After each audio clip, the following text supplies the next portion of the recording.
Hey everyone, Reaper here again with another video game video. Some rare collectible games in the PlayStation library, or at least the ones that I have. This is part 3. Probably release one more after this. So let's get started. What's on the list today? Starting off with another Atlas game. Ogre Battle, The March of the Black Queen. This is actually it's not a remake, it's a port. It's a port from the Super Nintendo game. I don't have that one. But Ogre Battle March of the Black Queen originally came out for the Super Nintendo, I think in 1995.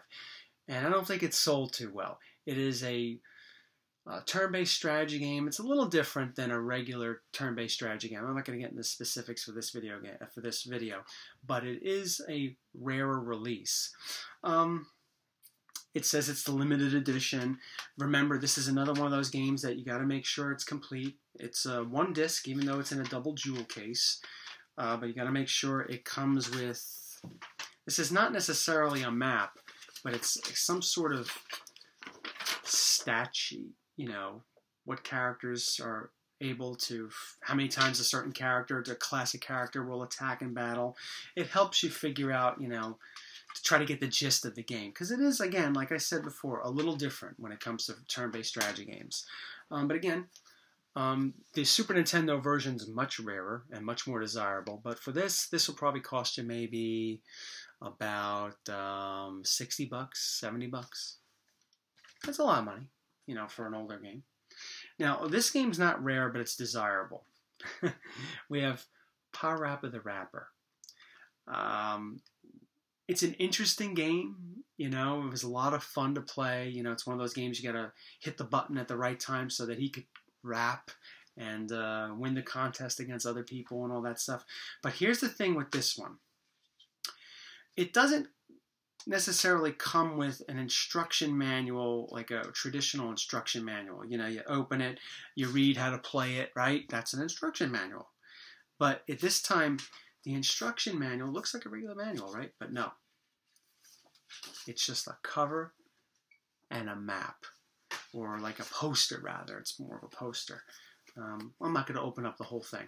That's what makes this release desirable, because a lot of times, Powerup the Rapper, it just comes with the insert. And like, oh, it's complete, right? Nope. You got to have this. And that's where the game will get a little more expensive. Is it super expensive? Not really.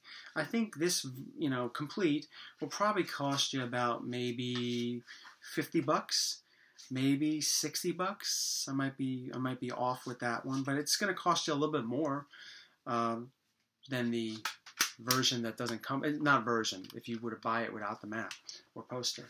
So just be on the lookout for that if you see Parasite Eve in the wild. Okay, Parasite Eve. Is it a rare game? No, but it's desirable by Squaresoft. Again, like I said in the previous video, Squaresoft games are not usually rare. I mean, sure, if you go to Super Nintendo and you're trying to get a complete copy of Chrono Trigger, that's going to be expensive. It's going to be over $200. Or a complete copy of Final Fantasy III. It's another game that's probably like $150. But beyond that, when you're getting to Final Fantasy 7, 8, 9, Anthology, Tactics, Chronicles, Origins, you name it. Not really that expensive. Parasite Eve is about maybe a $40 or $50 game, and so is Parasite Eve 2. I don't have Parasite Eve 2. So it's definitely collectible. Now this one, again, it's a double jewel case, right? You got to make sure it comes with the game, of course, the manual, but it also comes with, I think... Actually, the game is 2 CDs. It also comes with a 1998 Collector's Series disc that allows you to preview upcoming Squaresoft games. So you gotta make sure that's in it. Here's one that's pretty infamous on the PlayStation for being rare. Persona. Nothing odd when it comes to what it comes with. It just makes sure it comes with the game, one disc, and the actual manual. But it's a rare game. That's, I guess, what I really should say. I don't think it sold too well. It wasn't very well known when it first came out, and that made it desirable. It's rare and desirable. A complete copy of this will probably run you about maybe $175, maybe $180. Of course, if it doesn't have the manual, it'll be maybe $130. It's got to be complete, but it's one of the rare games. And followed by this one, Persona 2. Persona is a popular gaming series today. You see Persona 5 on the PlayStation 4. It's very popular, well received. I think Persona 4 and 3 were fairly popular and well received. But the first two really weren't when they were on the only two came out for the PlayStation, or at least North American PlayStation. There are two of these in Japan.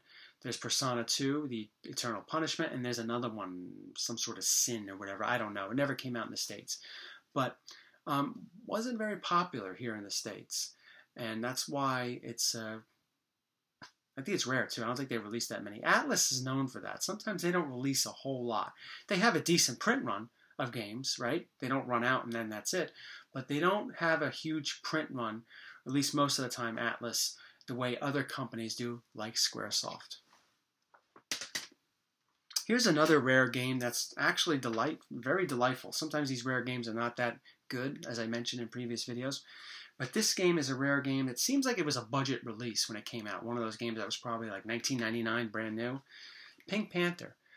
What's it called? Pinkadelic Pursuit. Again, it has that feel of being a cheap game, but it's really fun. It's a platformer, and it's really surprisingly a decent game. Play control's pretty good, and a lot of fun. It's kind of rare. It's kind of rare. The copy will probably cost you maybe $70, $80 for a complete copy. Working designs again. We have Ray Storm. It's a shmup, shoot 'em up game. They also came out with Ray Crisis, which I don't have, and another game for the I think it's called Thunderstorm. They're both shmup games, which I don't have, but they're all kind of pricey. This, I think, is the cheapest of those games I just mentioned. Thunderstrike or Thunderstorm or whatever it's called. I don't remember. And Ray Crisis, which is sort of like a sequel to this. Those games are usually $100 or more. This one will probably run you about maybe $60 or $70. Is it a good game? It's okay. I mean, I'm not a big fan of shmup games. So those of you that are out there that really like shmup games, you might want to get it. But for those that actually spend $150, $200 on those rare shmup games that are out there, I'll name some in later videos when I come across the system that they're on. It just boggles my mind. But to each his own. Everyone has different tastes. Is this rare? No, it's more of a hidden gem. Rhapsody. Again by Atlas. It's about maybe a $40 or $50 game. It's a first-person strategy game. It's a lot of fun. It's for your beginner. Atlas games are sometimes not that easy, but this is a very easy game. So if you're looking to get into a turn-based strategy game, this is the one to get into. Again, it has 2 discs, 1 disc for the game, and 1 soundtrack.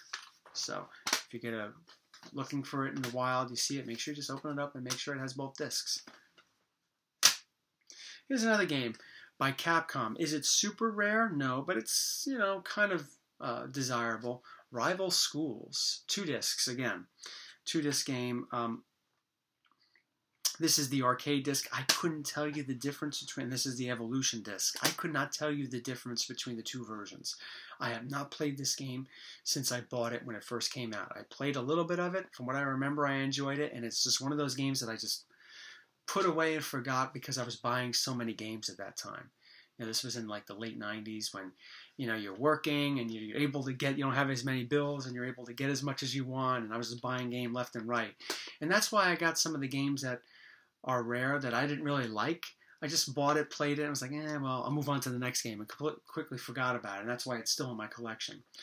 But this is, from what I remember, I think it's pretty well received, this game.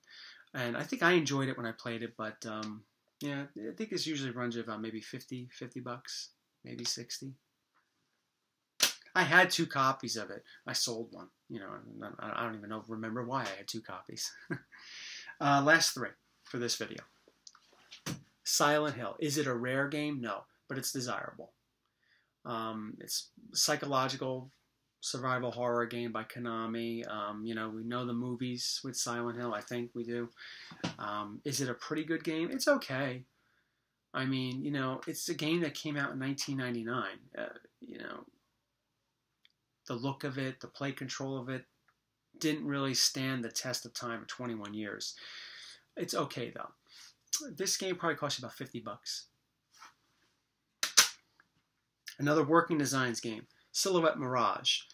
It's a, how can I describe this game? It is like an action game, and you attack certain enemies based on different color schemes.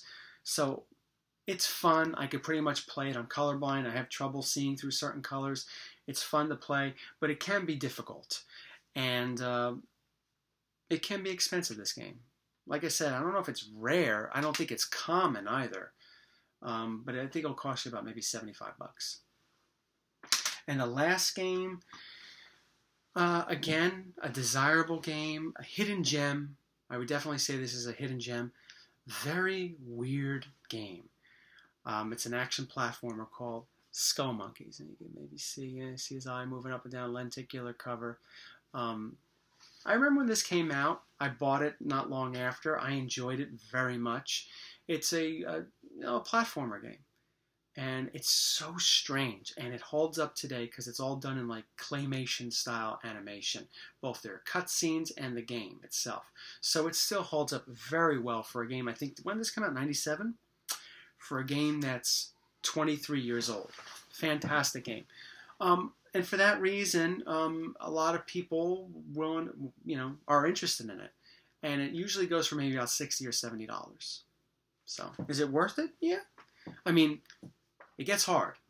That last level, I never, for a long time, I never thought I would throw a controller at a TV until I got to the very last level of that game. I mean, I enjoyed the game so much, and I got to the last level, and I'm saying to myself, oh my God, am I not going to beat this game? Did I do all this for nothing? And I was getting really frustrated, but I eventually did it. But it's still a lot of fun. Very weird. Worth getting. So that's it for part 3. I'll probably release just one more of these before I start showing off some rare Sega Saturn games, Sega Dreamcast games, and Sega CD games. I don't have a big collection with some of those, but I have some decent ones to show you on what to look out for when you're looking for them in the wild. Thank you for watching. Take care.